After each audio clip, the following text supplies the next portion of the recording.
Un jeune garçon s'amuse avec un requin quand deux autres garnements s'approchent pour lui chercher des noises.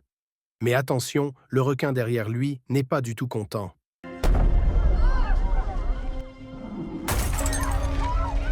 Quand le garçon se retourne, ses yeux virent alors et tous les animaux marins s'attroupent autour de lui, prêts à agir. Ce garçon, c'est Arthur. Son père est un simple humain qui un soir trouve une mystérieuse jeune femme au bord de la mer. Elle manie son trident avec une incroyable férocité.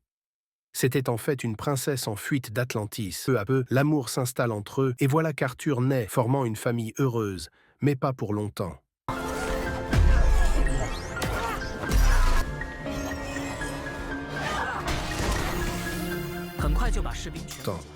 Les soldats des mers retrouvent la princesse, qui doit retourner dans son royaume pour protéger son mari et son fils. Arthur grandit vite et découvre qu'il peut respirer et même communiquer avec les créatures marines. Un jour, un vieil homme surgit de la mer et se présente comme le mentor, envoyé par sa mère pour lui apprendre à se battre. Quand une bande de pirates attaque un sous-marin, un mystérieux héros surgit, le soulève et l'amène à la surface. C'est Arthur, devenu grand et presque invincible. Cependant, une nuit en rentrant, une énorme vague surgit, les engloutissant lui et son père. Heureusement, une femme en verre apparaît et les sauve. C'est Mera, une princesse d'Atlantis, venue demander à Arthur de reprendre le trône pour empêcher son demi-frère, Orm, de détruire l'humanité. Arthur accepte et, guidé par Mera, retrouve son maître pour obtenir le légendaire trident des mers, qui lui permettra de rassembler les 7 peuples sous-marins et d'éviter la guerre.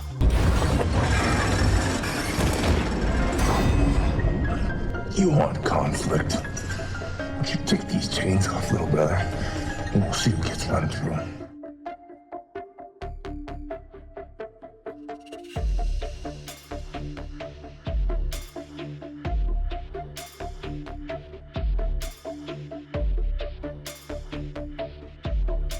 Les aventures les amènent à affronter des créatures marines, à découvrir un royaume oublié, et même à voir Arthur converser avec un immense monstre marin pour prouver qu'il est digne de l'héritage des océans.